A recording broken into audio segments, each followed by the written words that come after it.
Hi, my name is Cheryl Lugin, author of Madness on the Brink of Eco-Apocalypse, that book up there. It's a book I wrote because I was mad that we aren't doing more about the many threats to Earth's life support systems for ourselves, for our kids, for our grandkids. But I get it. Figuring out what to do on your own is hard and isolating. So I looked around and found groups and organizations who are definitely doing something. And in this video series, we are here to find out what they're up to inspire the rest of us to do more. Because we sure can't wait for the government, the megacorps, or the oligarchs to do it for us. We're here to save ourselves. Today, we're chatting with Linda Appel Lipsis, Executive Director of Denver Urban Gardens. Welcome, Linda. Thank you. Nice to be here. Our first question here is always to touch a bit of grass, so to speak. So if we could see beyond that wall behind you, what would we see nature-wise outside where you are? So I live downtown. I'm in downtown Denver. So you'd see a lot of brick and some street trees because not only am I downtown, but Denver is a bit of we're in the high desert. But I do have a rooftop garden. So if we went upstairs, you would see my garden. Oh, that's nice. Yeah. Lovely. I am also in the city, but not downtown, and just beyond my computer screen is a window, and I can look out and see my neighbor's trumpet vine blooming and listening to some bird songs. So Beautiful. beautiful. Yes. That's what we're here to do. Yep. We take it where we can get it, right? Exactly. All right, so let's dive in. Tell us some basics about Denver Urban Gardens. What is it? How to get started? So Denver Urban Gardens we're celebrating our 40th birthday this year. So I know. Congratulations. So we were established as a 501c3 40 years ago, but the organization actually got started in 1978. It's a neat story. We were started in the north part of Denver, and a group of Hmong refugees wanted to grow food because in pretty much every culture outside of America, people grow their own food. And so they were looking for some land to do that on, and they established what is still the OG, as we call it, the Pecos Garden, and that was where Denver Urban Gardens started. And the same gardeners are actually still gardening. They've moved to other neighborhoods, but they still come back, which is really, really wonderful. Since then, the organization has expanded to about 200 community gardens and 24 food forests across 7 counties and Metro Denver. And we have 3 program areas. So we support what we call our field operations, which are gardens and food forests. We do a lot of education and engagement on a wide range of topics, really sort of speaking to what you started with, that, there's only so many gardens we can install, but education and knowledge and information is incredibly scalable. And then we also have our food access program where we distribute pay what you can seeds and seedlings. And in total, our organization reaches about 40,000 people every year. And the network grows about 650,000 pounds of food, of which 10% is donated. That is impressive. I just love that story. That's why I had to include you in the book. But first, tell us, what's a food forest? Well, I'm so glad you asked. So we started our food forest initiative about 3 years ago. And food forests, they're essentially community orchards, but they incorporate permaculture principles into them. So instead of sort of just a tree, we plant trees in guilds with companion plants that, really provide beneficial, nitrogen fixing or other sort of supportive things to the trees that really increase their resiliency and their redundancy. And over time, it creates really a lush forest that's producing fruits and nuts and berries. It's different for Doug in that these are true community spaces. So with our gardens, people rent plots, but with the food forest, it is open access. So anybody can come and harvest and glean from our trees. That is really cool. I Yeah. just want to point out that you said Doug, and that's Denver Urban Gardens, which I just think is the coolest, most apt acronym ever. Oh, we're so lucky that we live in a city that begins with a D because other places try it and it doesn't. I think Berkeley's got bug, so that one works okay. Oh, In Boston. oh, that's great. Yeah. Um, so for the community gardens, then people sign up for a plot, and then what do you ask of them in exchange for giving them the space to grow food? So uh, we collect plot fees, but everything we do, everything at Doug is pay what you can. So we collect plot fees. Those are they're on average about $45 a year. Then there's Doug dues that really go to cover administrative costs for Doug, not cover, but go towards administrative costs for Doug. And then you are expected to give 15 hours of your time to care for the space or do activities that benefit the total community garden. And with that, you can grow anything that is federally legal for yourself and your family. Got We live in that. Colorado, I have to put that out there. Yeah. Anything that's federally legal for yourself and your family. And then as I said, we do ask that 10% of what is grown in every garden is donated. So some gardens have plots that are dedicated to donation. Those are oasis plots. Some of them create like they garden along the fence so people can just come and pick what they'd like. Yeah, so that's also part of it. Yeah, I was looking at some of your rules and regulations, and it seems like you have enough there that it's makes for maybe a cohesive community without being too restrictive. But the one thing I wanted to point out, it's all organic, right? Yeah, organic practices are insisted upon, yes.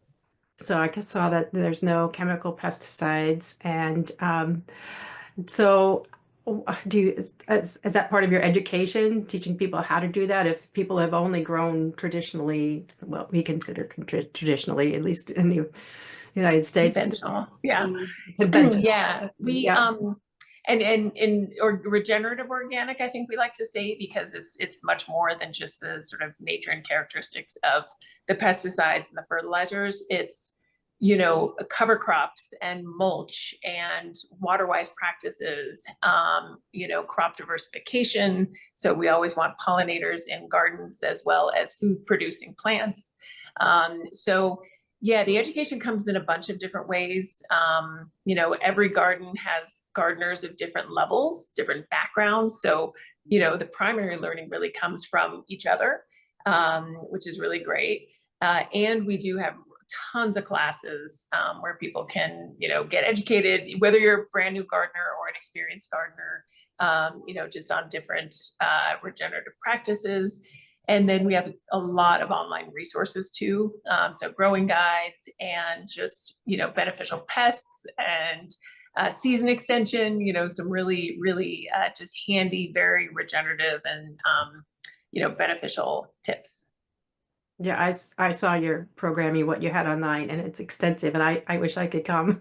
Well, we do some online, so you can check that out. Oh, But okay. it's really, and we've been really tapping into the community a lot this year. So I don't know if you saw like the herbalism garden walk, and that's a local herbalist, and she just walks around the block and looks at trees and looks at weeds and sort of helps what we call weeds, and helps people just understand that all around us, are medicines and food that most of us just don't know about. Yeah. So I have to ask, just out of curiosity, really. I mean, I'm in Los Angeles. I grew up in Kansas City, so I'm aware of seasons. I was just there. It's beautiful. So how long is the growing season in the Mile High City, and what do you do in the winter months? It's so brutal. We really have, I mean, it's extending, of course, because the warmth is much earlier and much later now. And it's super dry. So we really have a 6-month growing season officially. And yeah, and it's really high and really dry. So it's, we sometimes joke that Doug is so strong as an organization because of the drought, because the fact that we essentially are always in a drought, because people have to go to their plots to water. And whereas in Kansas City or in St. Louis, you can plant in May, come back in October, and everything's fine because it's been raining and it's whatever. Right. In Colorado, we don't allow timers, so you really have to come. But yeah, that's kind of part of it. But yeah, we are very, very limited, which makes me jealous when I come to LA and other places. But that makes for a stronger community when people have to show up to water. Exactly. We're trying, yes, that's our half full. So Do you have any activities then in the wintertime? What was that? Do you have any activities then in the winter?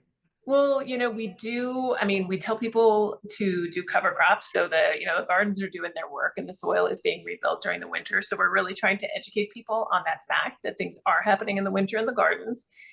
We're focusing a lot more on compost during the cold months, as well as preservation and cooking, and then education. We really have very few sort of down months because there's just always something going on and always something to educate people. But compost is a really big opportunity.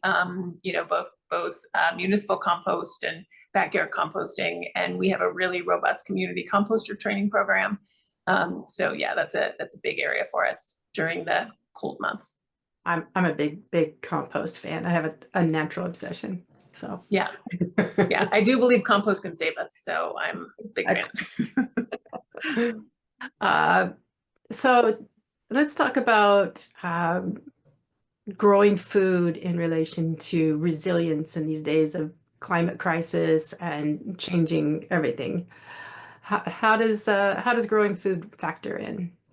Oh, it's so, the way I describe the work is just so foundational and simple. The ability, and over I think like we talked about earlier, is over the recent generation, people have really lost touch with the ability to care for themselves, right? This learned helplessness. So learning to grow food, again, is just foundational. It's elemental. It's something that we really just need to know how to do. Once you do, it gives you agency, right? To care for yourself, to care for your family, to care for your community. Food is also, it's a through line, right? It connects us to our childhoods, to our culture, to our memories. It builds community. It's so much more powerful than just nutrition, and not just, but there's so many other, benefits to it. And then there's wellness. So there are countless studies that demonstrate that being outside and getting your hands in the soil, in the sort of microbiome that exists in the soil, truly benefits your mental, well-being and your physical well-being. Working in community and depending on each other, combating or a remedy for the epidemic of loneliness. And then there's just this simple, really delightful aspect that, a basic human need is to be needed. And your plants need you, so not only does your community need you, but your plants need you. So there's so much more to it. Growing your own food, then when you put it in a community setting, it just compounds the benefits. So yeah, it's pretty important and it's really powerful.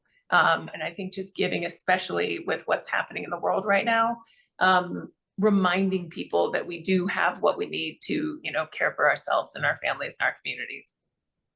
Right. For example, in times of crisis like a pandemic, and maybe the trucks aren't shipping the food around or not arriving on the ships, but you can go to your garden and get something to eat. And gardening exploded during COVID. So the upside is that people really did build a stronger foundation around growing their own food. And we keep hearing about how many people, especially young people, are deeply affected and depressed about the climate crisis and all the other problems we're not doing anything about. Do you have young people involved? Do you have programs for young people, and how have you seen that make a difference for them? Yeah, we do. We have youth programming, and then I also just want to speak real quick to how community gardens sort of interface with the climate crisis. I think the gardens alone and gardening alone is just a really great way to improve the soil and enhance biodiversity. And the community gardens really do help combat the heat island effect, right? So in our gardens, the temperature, I mean, it's 5 to 15 degrees cooler than what's on the street. So that those are just some of the benefits. And then with the food forests, the tree equity score, I'm not sure if you're familiar with that. It's a really great metric that American Forest put out that demonstrate that communities with trees are healthier, happier, employment rates, education rates higher. I mean, it's so complete, the benefits that it offers. So there's that. And then there's the again, agency, right? So it's like, we talk so much about the climate crisis, and it's factories and it's ships and it's, all these big things that none of us have any direct control over. But with the gardens, you are able to actually play a role, and play a role in it and impact your community. And then, wider scale, when there's millions and millions of people gardening, it's good stuff. And I really do think that, especially, kids, it is a way for them to play a part. It is a way for them to do something. It's a way for them to teach their peers, about what they can do. And that's just incredibly powerful. And I think it really is incredibly beneficial. And then in terms of what we're doing with kids, we do have school-based community gardens. So about 70 of our gardens are on school property. So the school participates and the community participates. So it's a really nice way to weave together the community and the school. We launched a therapeutic garden initiative a couple of years ago that was initially focused on children and different populations. So kids on the autism spectrum, kids experiencing homelessness, the IRC, so immigrant and refugee families. And then let's see, the last one I'm drawing a blank. Sorry, it's a Tennyson Center, which is a home for kids who have experienced extreme trauma. And these gardens, oh my God, they have therapeutic sensory gardens, but they really are therapeutically beneficial. They're beneficial for the students, who find them incredibly calming and grounding, as well as the staff, who work at these facilities, for them to come out and find some calming space. Yeah. And then the last thing, not really the last thing, but the last thing I'll tell you about is we started a youth service fellowship. So we have teens in the community who are spending 6 months with Doug and really understanding, what a career in this type of work could be. Oh, I love that. Which is really, this is the first year we're doing it. We're just thrilled. And we do classes too for, in schools and for youth and families. Wow. Your organization does so much. I just don't know. How do you manage all the different programs? Do you have a team of thousands? We're busy. We have 20 staff, 20 full-time staff. And a lot of this stuff has been, I've only been at Doug for 4 years, but the system and how the organization is structured was very, very well done.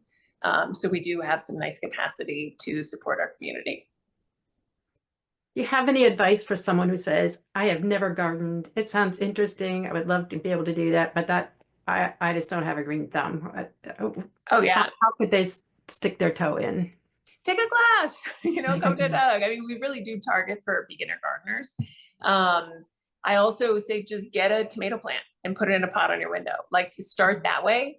I think the other thing that the misconception about gardening, is that anybody knows what they're doing. I mean, Mother Nature's in charge. Like, even Jungle Judy, who's our horticulturalist, a bit of a cult figure at Doug. Even Jungle Judy, whenever she's out there, she's learning. She's, sometimes she does it right. Sometimes it works. Sometimes it doesn't. And it really brings. You have to have some grace and sort of calm when you're doing it, for everybody. Okay, how about this? So, for people who are not in Denver and say, I would like to start a community garden where I live, do you have any resources for them for how to start their own? Yeah, so we do. We have, you can pretty much go to our website, and most of, our resources are on the website. We also have started something called the Urban Garden Project, which is essentially a community of practice where we support other organizations who are setting up community garden networks. really sharing our learnings, sharing learnings from other, other organizations around the country in terms of how to set yourself up, how to get funding, how to set up leadership and structure and management. So yeah, we're always happy to talk to folks because we just believe currently there's about 30,000 community gardens in the country. That should be 30 million. I mean, it really, like there's so much opportunity for folks to do that. And we're here definitely to support people in that journey. Yeah, we hear about more and more food insecure people all the time, and yet we have this opportunity to feed people. Just with seeds, it's pretty incredible. It's pretty incredible. Yeah. Is there anything else you would like people to know about Doug that I haven't asked you about? Oh gosh. Yeah, I I know mean, I we've think covered a just, lot of ground. what was that? I know we've covered a lot of ground. Good one. Yeah, I just think appreciating, I mean, every community has a community garden organization or has some community gardens. And I think just appreciating what incredibly, just what incredible resources they are and figuring out how to get engaged, how to support, how to help with work days, how to set up your own garden or food forest. I think we really, like we were saying at the beginning, the benefits that come from sort of having agency over your food and even just stepping up and playing a stronger role in your community, and helping add community benefits is what we need now. We need engagement and connection. Yeah. Yeah. Yeah. There's also a lot of people feeling very isolated right now. So yes. Yeah. And this is the time of year. This is a great way to, to really step out a little bit. And I love what you said earlier. I mean, even if you're not in the mood to be around people, but you know that your plants are there and they need you. That may be the connection you need right now. Totally. We have plenty of gardeners who don't talk to anybody when they go. That's okay. That's allowed too. Oh, this has been so much fun. Thank you, Linda, for chatting with me today. I really appreciate all that you do and all that Doug does. It's really inspiring. So well, thank you so much. Thanks from all of us for all you do. And congrats on the book. Thank you. I'll include your links in the show notes for people for sure. That's great. Thank you. So if you enjoyed this conversation, please give us a thumbs up and subscribe if you'd like to hear from more community change makers. You can also read about many more inspiring groups in the book, Madness on the Brink of Eco-Apocalypse. Finally, if you have a group that you would recommend that we showcase in this series, please be sure to email me.